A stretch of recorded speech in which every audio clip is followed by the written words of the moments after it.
Welcome to the Rebel Rise podcast, a place where values-driven founders on a mission for more come to connect, learn, and grow. Here, we celebrate the relentless spirit of leaders building businesses that create real good for their clients, communities, and the world. No subject is off limits, and every episode is designed to bring you clear strategy, steady leadership, and people-first operations you can actually sustain. Get ready to grow ethically, lead well, and build something that works without burning you out. Your impact journey begins right here. Let's go.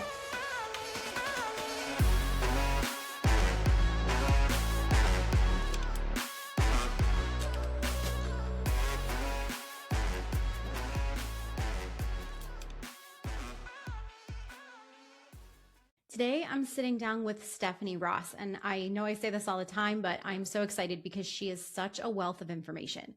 Stephanie is a seasoned business educator, an enthusiastic community leader, empowering speaker and author dedicated to helping female entrepreneurs build thriving, soul-driven businesses. Through her podcast, speaking, and her book, Seasons of a Soulpreneur, Stephanie shares authentic conversations and practical wisdom, empowering women to align their businesses with their deeper purpose. She's been awarded the 2024 Seven Rivers Rising Star Under 40 and 2025 Small Business Champion in her city. Stephanie cares deeply about cultivating powerful community experiences that leave you feeling motivated and inspired to design a life that you truly love. So you can see why I had to have her on today. Give it a listen. So today on the podcast, we have my great friend, Stephanie, and I'm so excited to have you because you have not been on the podcast before. I can't wait to see where we go with this today because there's like so many things we could talk about. But first, I just want to start by welcoming you. So welcome to Rebel Rise. Thank you. I'm so excited, Vanessa. I feel like this conversation has been a long time coming on the mic, and I'm just excited to dig in and see where it goes too. So, a big thing that we talk about a lot here is, the idea of entrepreneurship and building something from scratch and doing it differently, right? And that is something that I think that you have been so great at doing. And what I've seen you do just since we've known each other, which is just, we were talking about this morning, like about a year that we've known each other. And through Kat, I'm actually going to be interviewing Kat tomorrow as well. So she'll be on the podcast too. We have so much in common in terms of the journey. Like you did dance fitness as well, and you owned a studio. And so I'm excited to kind of get into that as well, because the other thing that it is the commonality there is like having an actual service-based physical business and then having something as well that's virtual, but you also have a business that kind of plays with both of those with Small Business Sister Circle. So start by telling us a little bit about your journey and what led you to want to do these things. Yeah, I love that. It's so funny how like you don't realize until someone points it out to you, like, yeah, I've done a lot of different types of businesses. Yeah. And just for me, variety has always been what I thrive on. Like I like doing a lot of different things. I gotta keep it fun, keep it fresh. So we're very similar in that way. But I feel like entrepreneurship has always called to me. I grew up with entrepreneurial parents and just like was really nourished on the creativity side of things. So I really credit my parents for letting me run with my ideas. So I actually started my first business, which was a fitness and yoga studio called Zen and Pow, when I was a 20-year-old college student. So I was teaching turbo kick, which was like a beach body format of cardio kickboxing for fun. Just after I graduated high school, I really missed the camaraderie that I had with team sports. And so I was like, why couldn't I teach a class? And so I started teaching for fun, which I know you and I have that in common too. I still get to teach pop-ups and I love the energy of a group. I think that's another thread that like I really thrive on, like being in a room of people and bringing that energy to them. So I grew and scaled that business for a decade. So from when I was 20 to age 30, and I had multiple different studios. I had added lots of different certifications over the years. I had a team of 10. I had my dream studio where I met my mentor. And so there was a lot of really good things that happened in that decade. And there was a lot of really hard, heavy seasons. And I hit a lot of storms, like I talk about. And some of them were just growing pains, right? Like we all have as business owners. And a lot of them were things that I never would have imagined I encountered at a very young age. Like I went through a lawsuit with a landlord.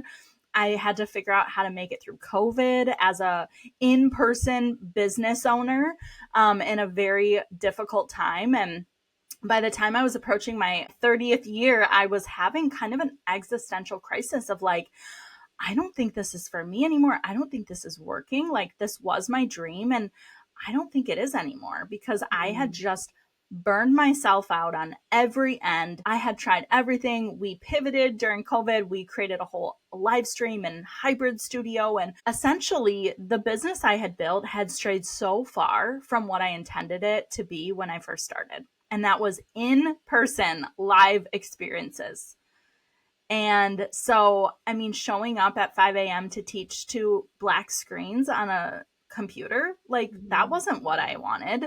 So there was a lot of realizations. I know at that point I was like in my Saturn return where I was having this like identity crisis because I had done the same thing and I had built my business alongside building my identity as an adult.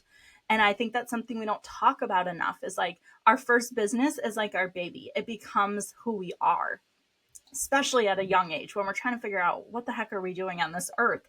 So at that point, I had already started my other business, Small Business Sister Circle, which is a community for female small business owners. And ultimately what I learned was I actually like teaching business even more than I like teaching fitness and yoga. And it wasn't that I wasn't good at that, but I felt like if I continued down that path with my studio, I was actually holding myself back. I was not going to reach my full potential. I couldn't imagine doing that for the rest of my life. So I decided to step away from that business and I downsized it. So I still had like $100,000 loan on this space that I built out right before COVID hit. And I walked away from that because it just got so painful. The financial side of things, my profit was like non-existent after COVID. And it was almost to the point where I had tried everything and nothing was like really like it felt like I was just going upstream, right? To the point where I'm like, maybe this isn't it. Maybe I'm not supposed to be doing this anymore. And I was really at a stage where I wanted to start my family. I wanted to have kids. Like that just didn't even feel possible with the season that I was in. So I stepped away from it, pivoted and went full in on my business community.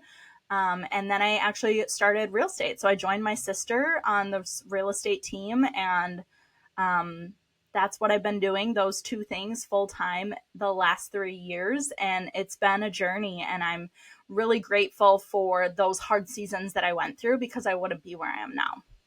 Wow. So I actually didn't know that you opened that studio when you were 20, which is Yeah. crazy. And it's interesting, to hear you talk about the season of wondering if it's still for you and choosing to step away from it, not only because it was your dream before and kind of admitting to yourself, like, this isn't going to get me where I want to go. I've been in a similar season with my dance fitness stuff, which is obviously different, but it makes me curious. How did you, I mean, even though you've spoke about like, I didn't know, like, it didn't fit with me having a child and doing those things. What was the like ego death, so to speak, that had to happen for you to be able to walk away from something that you put 10 years into and you, that was your dream? So like, what was that process like? Oh, so hard. And I see so many people going through this now, which is interesting because it's almost brought it back to the surface for Mm, me. And not in a bad way, but right. just that reminder of like, oh yeah, like I went through that. It was an ego death. It was a huge ego death because when I stepped away from that business, I actually felt like it failed. Like I was Mm, not walking away of it in its prime. Certainly not. It was actually after feeling Like it didn't actually reach the goal that I intended it to. So that was really hard. It felt like failure. It was an identity crisis. It killed my confidence. Like I thought that I just was horrible at business ownership because this thing didn't work out that I went all in on. And it took years. It's something that I'm still working through is the self-trust on two sides. The self-trust to step away and believe that there's a better opportunity out there for me and I can move towards it even if I don't know what it is. And also the self-trust that like I went all in on this dream and it didn't work out. So can I do that ever again? So it's like almost the good and the bad, right? Of the trust that I had to literally rebuild my foundation. So the ego death is real. And I tried to give that insight to business owners to detach the identity of your business to your personal identity as much as you possibly can. Because when business isn't good, like your mental health suffers. And then you feel like you're not good and you're a failure, right? If your business is not doing well. And I know that's really hard to do when it's your first baby. Like I just know that. I can say it all day. It doesn't make it any easier.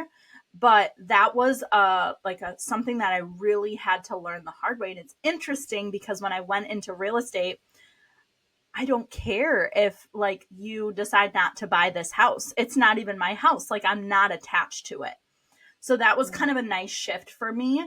And then I also realized doing real estate and doing Sister Circle, these two businesses within a year, I was able to like change my entire trajectory financially, mentally, physically, all of the things in 1 year by doing something different, which just proved that, oh, I'm not a failure. I don't suck at business. I was just in a really hard industry at a really challenging time. And I needed that pivot to prove to myself that I actually do know what I'm doing. And I've been building businesses and doing different things for a long time. So it's the identity, death, that crisis, and then rebuilding the foundation of self-trust, which is something I'm still working on. Yeah, I think it's a never ending process, honestly. Like you feel like you've got Ever. a hold of something and then something new pops up and you're Yes. like, okay, I guess we're here again. So, yeah, Yeah. that's I love that you're saying all of this because I have a mix of listeners here, people who are entrepreneurs and then people who aren't and just Mm-hmm. listen to learn something new. And so I appreciate that share and that perspective because I think that fear of failure or of having your identity wrapped up in something that you don't truly have that much control over, I Mm-hmm. think it stops a lot of people from taking action or from, launching themselves into something that is scary too because they Mm-hmm. don't want to end up in a situation like this, or they want people to preserve their vision of them, I guess, Yeah. and so what would you say now that you have two business focuses that have really taken off and did so really quickly, you're feeling less attached to that in terms of your identity. What are the differences you see there between that and the studio that you could give out as advice to how not to make them the same identity?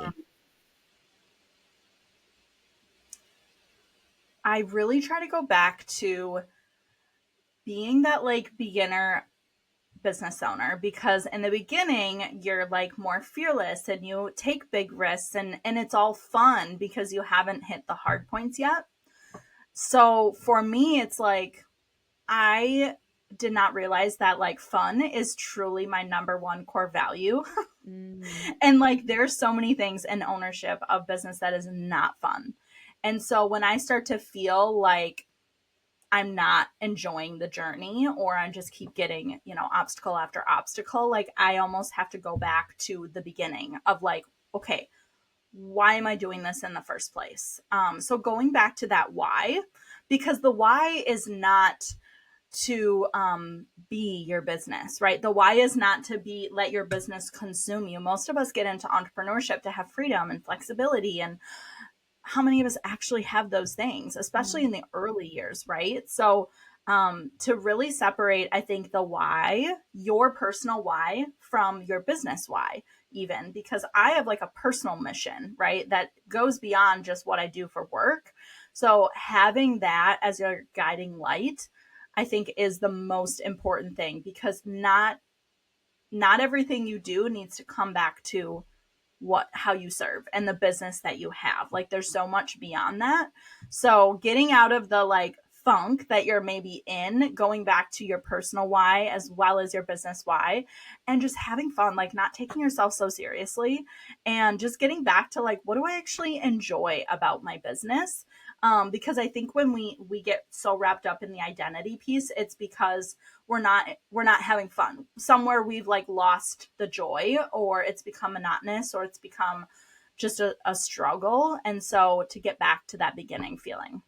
Yeah, I love that. And that's something that I've experienced too recently with Benefit Bar actually is I spent so much time in the beginning like collecting content at people's events to make these Yeah. reels that looked so good and so elevated, and I think it was important to an extent for proof of concept, Mm-hmm. but I continued to do it. And then I noticed the interest starting to drop on that as well. And so recently I just took my team out for a content day and we just recorded all of this goofy stuff, all of these funny And I reels. love Yeah. it. And Yeah. everyone Like is I've loving seen it. them. They're It's like so good. yeah. And every other one is like going viral. And so I just wanted to add that because Amazing. Yeah. it's just about having fun, and that's Mm-hmm. something that could be a whole nother conversation around the social media piece, but it is true.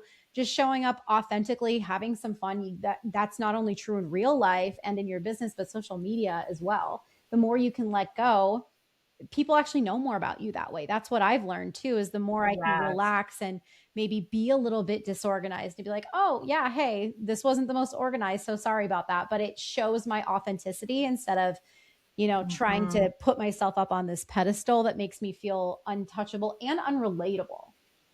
Totally. Yes. And I don't want to like mistake that with like everything in your business should be fun, because it's Right, not, and right. it's never going to be. You're going to have to do hard things. Yes. But the saying that I've been telling myself is, we can do hard things and have fun.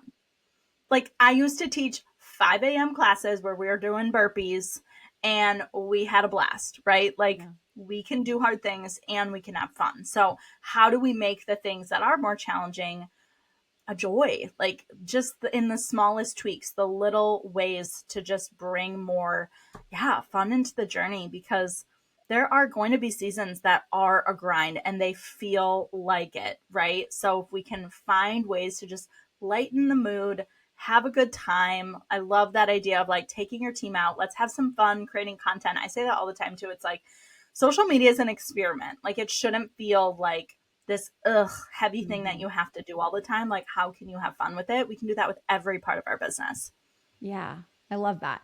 What is the thing in your business that's probably the least fun, but you've made it fun somehow, and how did you make it fun? Mm. Just to give us some ideas. Yeah, I mean, something I learned from my mentor was financials, like knowing the numbers and Mhm. tracking the numbers is not really my favorite part. No, definitely not. I'm a creative, like I'm a visionary, like I will just come up with ways to make the numbers work, you know. Yeah. And then systems. Like I'm a Sagittarius, so like I love freedom and flexibility. Like I don't want to feel like boxed into a system or structure, but I also know that I thrive on that, right? And I can't have the level of freedom that I want if I don't have really fine-tuned systems. So whether that's like my own personal systems for like managing things, keeping track of things, time, or just like the systems and processes that run my business on a regular routine. And I can't tackle big projects that are the shiny things that I really want to do if I don't have my regular rhythms done, fine tuned, and like I have to do those things every week.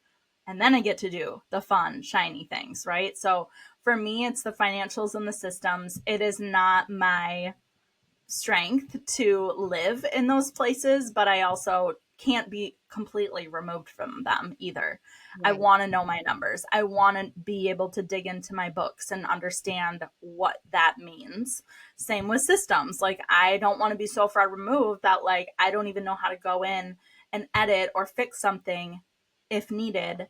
So it's like we can still outsource some of those things we don't like, but I think that it's really important to have a pulse on everything and know how things operate. Totally. And this is something I tell my clients all the time too. So I love that you said that because I have clients who are just so excited to hand things off. And they're like, I hate the finances. I hate the payroll. It's always those or always Yep. social media. And they're Yep. like, just throw it to somebody else. And I Yep. stress to them, and I'll stress to any other entrepreneurs who are listening, you want to understand your numbers. You want to understand how social media works, whether you like it or not, because first of all, as a business owner, you should just know. You don't want to ever have something that Yeah. you're completely blind to. But also, that's how you could potentially have an employee take advantage of you in that area. Totally. Or you may need to let somebody go and then you may have to take it over. Or you may need to train Yeah. a different employee on how to do it. And how can you do that? How can you show somebody how to sound like you on social media if you've never done it? Mhm. How can you, Yep. again, understand? You got to understand your books, because what if, I mean, how many stories have we heard of people cooking books and taking money Yeah. from companies? Like, it happens at a small business Totally. scale too, and it won't happen, or it's smaller percentage of possibility of it happening if you understand what's going on.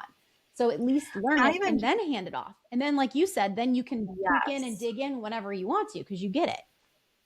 Yeah, and I even did like an audit of my books at the end of the year and realized like I was paying for something that I shouldn't be, right? Like in a subscription type thing. Like Mm, I wouldn't have noticed those extra expenses coming through if I wasn't looking myself, right? Like no right. one else is going to tell me, hey, you're paying double for this thing every month. Like those are the things that are so important to have a grasp on the details. And yeah, what if your person that typically does it, what if they get unexpectedly sick? What if they have a family emergency and you need to be able to get in and do XYZ and you don't want to bother them going through some sort of Mm-hmm. crisis? Like you just never know. So having just the slightest awareness of those things, where to find them, where are the processes so you could step in if needed. And same goes for the people on the other side, right?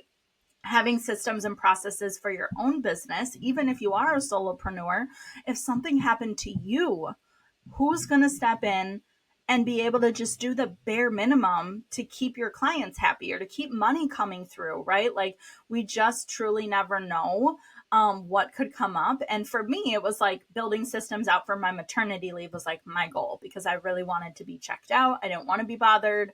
And so that was my reason for doing it. And it was like the best reason ever because now it's like, I know my business can run without me, but here's the things that people have to step in and do. Right. So that is just like why systems are so essential, but they can be so unglamorous and so much work and so much like, oh, I'll do that when I have extra time. Well, guess what? We're never going to have extra time in our business. We're always going to find and fill the things that we want to do, the fun things that we like to do. So we either need to build the systems and processes ourselves or we have to have someone help us do it, but we still need to understand how they work and operate. Yeah. Mm-hmm. 100%. Even sales calls, cold outreach, Yeah. lead generation, ads, all of those things. Yes. And I say that because those are a space that I'm in. Those are the things I'm learning right now that I'm like, I wish I could just give this to somebody else, but I won't until I understand it. Yep, exactly. I've been the same way and it has served me. I think it has Yeah. served me very well. Yeah. Yeah. Totally. So I want to spend a little bit of time too talking about Small Business Sister Circle because we've talked about it a little bit, but it really is like your main thing that all of your passion and all of your energy goes into. So I'm excited for you to share about it because it not only brings a community of women together, you also have live events, and I know you've got one coming up. So let's talk about that business venture. What has that journey been like for you? Yeah, it is. This is like my second baby that I've tried to keep, at a distance. But I am like, the mission and the purpose behind it is so near and dear to my heart. I started it in 2021 with my actual sister.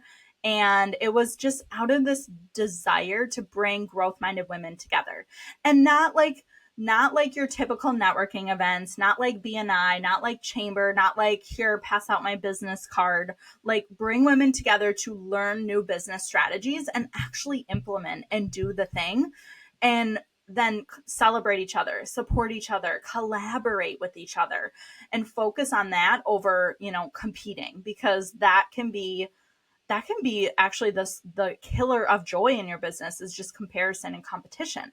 So we really founded it off of this deep desire of collaboration over competition and growth women coming together. It was just a local thing. We had a local monthly meeting.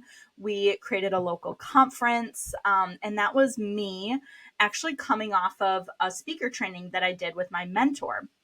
So I was really fortunate. The last studio that I was in, that I shared, I invested a lot of money into building out, was my dream studio. And it was in a side of a dance studio, a 7-figure dance studio in our area.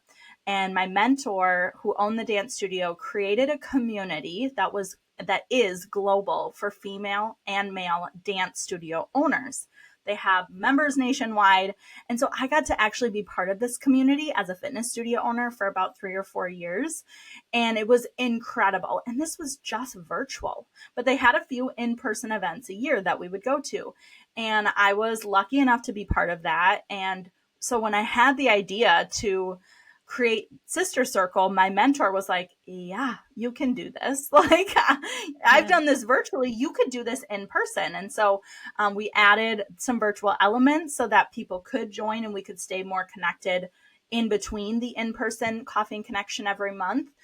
We scaled and have grown the conference. We've done it 5 years now. And last year we had almost 100 women together. And the best part is this year we have women flying and driving and coming from other places. So like, you're going to be there. Yep. We have other women flying, coming in. And the whole reason, my whole mission and purpose behind it, is to bring those women together in the same room so we can feel that energy, right? Like I was talking about, even with group fitness, I feel that same kind of energy amongst business owners, and I like to cultivate that energy. And my heart and soul is in really the Midwest, because we don't have a lot here. Yeah. I know you live in Arizona, where there are probably groups and Everywhere. and events all the time, everywhere. Yeah. We have nothing like that here. In fact, I feel like we're always left behind on whatever the latest and greatest trend is. So to get people to come to Wisconsin, La Crosse, Wisconsin, we're right on the border of Minnesota and Iowa, to come to this experience means everything to me, because there's so many rural places of women business owners. And there's kind of this mindset in the Midwest that like, we have to be, because we live in small towns, we have to like think small too. Like, we can't dream big because we live in a small town. And that is so not true. So my whole mission and purpose is like, let's create communities in these small towns and show what's possible when you come together and collaborate with other women who are also dreaming big, who are also growing their business and scaling and doing all these cool things. Because just because you live in or are from a small town does not mean that you have to think small. So that has been the purpose and the mission driving us forward. Our community now has a local chapter in Iowa, Cedar Rapids, Iowa, and we're expanding into other areas to further our mission and our community of women coming together. Yes, I love that. And I'm so excited that you have a new chapter. This just happened, right? Like, is it 6 months? Yeah, Or has it been a we year? just so I spent like all of the second half of 2025 launching, preparing, training up our chapter leader, and then her chapter launched in the end of the year. So we just started with them on our calls and in our meetings this month, which has been incredible. Like, just the elevation of the energy of people connecting from other places, and it's been so life-giving. Yeah, it's been so fun to watch too. And it looks like after they launched, she's had a good amount of women showing up, right? They are showing up and showing out. Like, I'm so proud and excited of them. A couple of them have done our Trailblazer challenge to get on stage and possibly speak at Summit. So like, they're excited. They're lit up about it. Again, they don't have anything like this in their area. And that is the case for most of these smaller towns in the Midwest. I mean, the really only big areas we have are like Milwaukee, the cities, and Chicago. Everything else is pretty rural and pretty small. Yeah. Yeah. And I'm just so glad that you're doing this and it's taking off and it's, proof of concept and that people aren't so scared to step out into this. And I want to talk more about your summit, but one thing that I almost forgot to bring up that I feel like we should talk about is your book. Oh, yes. And I also want to circle back too, because this chapter, bringing this chapter idea to life, was a really scary, big dream that I wasn't like, I saw it as a possibility from the beginning of starting Sister Circle.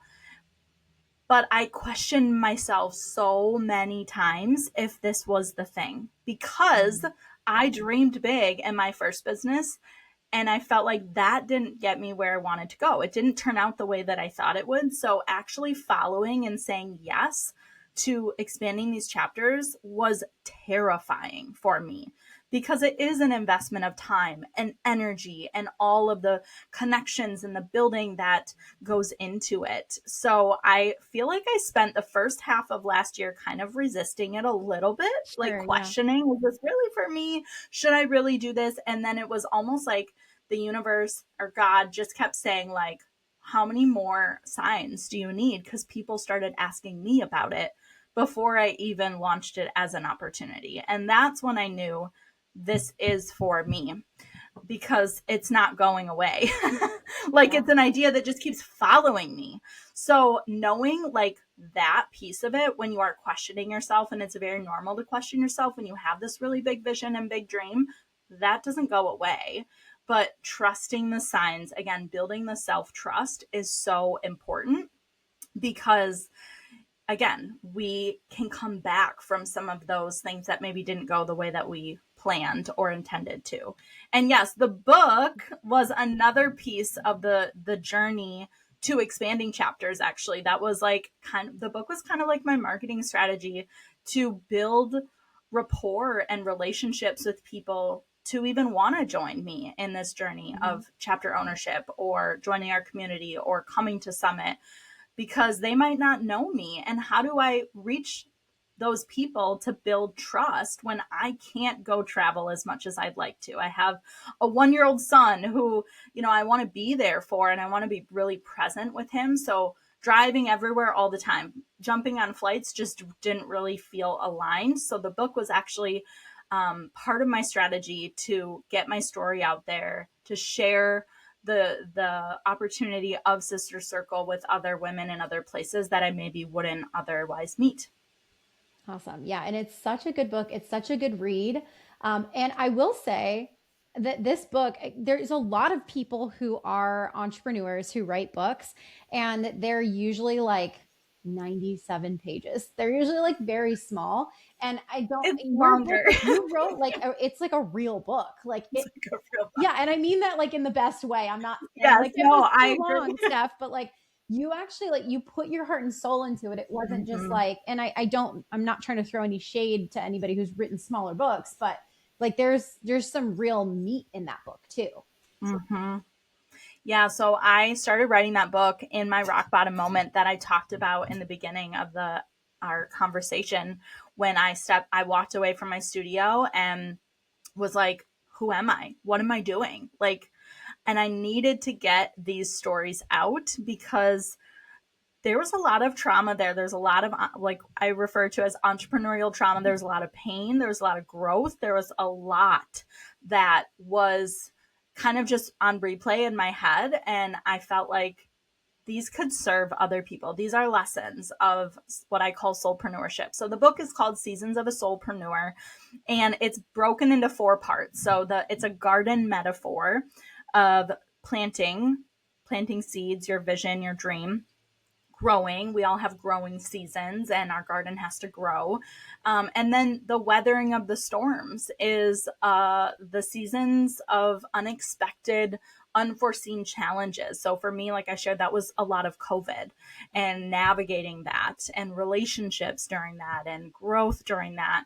And then the beauty of all of these seasons, though, especially the storms, is when you keep going and you weather them, you eventually hit what I call the harvest season. And that's where you get to actually feel the rewards of pushing through and going forward. And not turning around and going back to comfort and what is easier, but actually weathering those storms and pulling the lessons from them, which is really what I'm all about. So, yeah, the book is really like my life journey up until this point.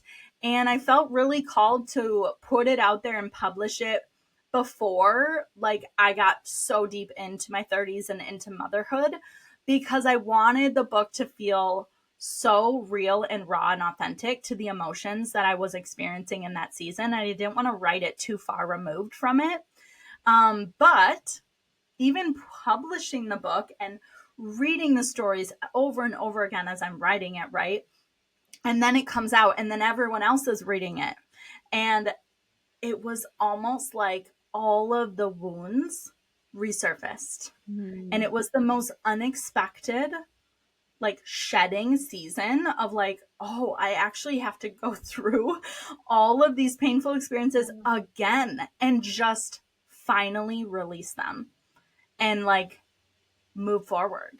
So that has been honestly one of the most challenging pieces of releasing the book, is knowing that it's like a vulnerability hangover, right? Like I just wrote my whole life story and like hopefully people like it. And then also now I'm reliving these stories again, right? And people are telling, oh my gosh, I just read that chapter about, you know, your landlord, and wow, like just all of the things resurfaced in the most beautiful yet another layer of shedding way, that I was like, oh yeah, it's like I needed to release them again one more time to really just like let them go, because they are things that are going to keep coming up in our journey. Like I shared, dreaming big and then not having it working out, but having to dream big again. Like there are things that are, we're going to always have challenges and we're always going to have painful experiences, but the more we experience them to their full like potential of emotion and release them, the better we move forward, the more we're able to just hold space for people going through them. And that's something else I've experienced a lot of people going through very similar situations that I did 3 years ago. And when I was going through them, I felt alone. Like that was another reason why I created Sister Circle, because I was going through all this hard stuff and it felt like no one understood. Like I couldn't fully get people to understand the grasp of, like you said, the ego death that I was experiencing. And in the last couple of years, I've seen so many friends walk away from brick and mortars, close their businesses completely, pivot because it wasn't working, have babies, like all the things that I went through to get here. Now I get to hold space for other people as they navigate those same experiences. Yes, and I have loved just to watch the journey, and I know I wasn't here from the beginning, but just these women allowing and trusting in you to be able to do that. And you get to do that also in a live setting. So I want to transition a little bit into your summit that's coming up, because this is going to air before your summit. Yay. Maybe not before the early bird closes. So Sure. sorry, guys, if you're listening and you want to join Steph, we'll be beyond that. But I will also be there. I'm so excited to be there and to be in the energy of it all. But just for our listeners, tell everybody like what they could expect if they want to join you live. And yeah. Yeah. Oh, Summit is like just a different world that I get to co-create with everyone stepping into the room. And this year I'm really approaching it very differently. It's not about numbers. Like the last 5 years, it's about getting that 100 people in the room and growing it every single year. And this year I'm really focused on just depth with the people that are saying yes to being there. I'm kind of in a season where I'm like tired of convincing people that they need to be in the room. And I just really want to go all in on the people that are like, hell yes, like I'm there, I'm with you, right? And so the experience is going to be that. And I'm learning how to carry myself differently in this new like chapter of like life and business, and to pull that into the experience. So it's not your normal business conference. We've added a lot of elements this year, actually, that go so much deeper than the business strategy. So it's a Thursday, Friday. Friday is going to be mostly business strategy, but it's going to be like a lot of integration too. And like time for you to actually sit with some of the ideas and like, how does this fit into my business, and ask questions and collaborate with people, and a lot less of just like keynote speakers talking at you. So it's going to be different in that way. But even before we get to the business, we have to fill ourselves up. We need to like literally ground in our body and our mind and our spirit. And so it's been really fun this past year. I've really pulled in like my almost like my Zen and Pow energy into business, because I've always been like a mind, body, soul was our slogan. I've always been like a mind, body, soul girl. But I didn't think that's what people wanted in business when I started Sister Circle. I thought they were just there for straight strategy. Let's just talk business.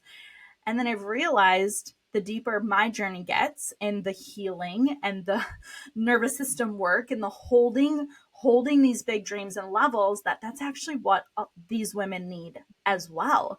So pulling that in, on Thursday, we're doing a soul session where we're going to kind of move our bodies, and we're also going to get into like the subconscious work. We have a mastermind dinner. So it's a really like small, intimate experience where we can have those like big conversations around our big dreams. And then we do a pre-party, which is like our social. So we get to like really just fill up our cup on Thursday, have fun. Those are all VIP elements. So it's a smaller group, again, more intimate. And then Friday, we have like a general ticket. So like more people will be joining in on Friday. But even Friday, like, I mean, it's going to feel so different than most business conferences that you walk into. Not only are you in a room of women, which I think is already different energy, but like we dance, we move around, like we move energy, we have fun. It's not just like strict business. That is just not my jam at all. So yeah, I'm just like really leaning into like who this is for, who I'm for, who this community is for is not for everyone. And that's okay. Like, but I really want the right people who want this type of experience to find us and like have that opportunity to step in the door. Yes. So, how can they find you if they want to connect with you, get your book, come to your summit? Like, what is the best way to get in touch with you? I hang out on Instagram mostly. So at Stephanie Lee, Lea Ross, Ross, or you can follow. So follow me personally, because I would just love to connect with you. But also you can follow smallbusiness.sistercircle on Instagram as well. And you'll find our websites. I have a personal website, same thing, stephanieleeross.com. And then sistercircle.co is the website where you can find more information on like summit, tickets, membership, all of those fun things. Perfect. And we'll make sure that all of that is linked in the show notes for you guys, as always. Steph, it's been so fun to have you. Thank you for coming on and for chatting. It's such a treat. And there's like so many other things we could have talked about for sure. Like I have so many other questions, but maybe we'll have to do it on another episode. But I just want to thank you so much for your time, and thank you for sharing with our community. Yeah, thanks for having me. This is such a energizing conversation, and I look forward to continuing to have more soon. Thanks for listening to another episode of the Rebel Rise podcast. Be sure to subscribe so you never miss an episode, and invite your friends to join us next week. This is your time. Now get out there and rise.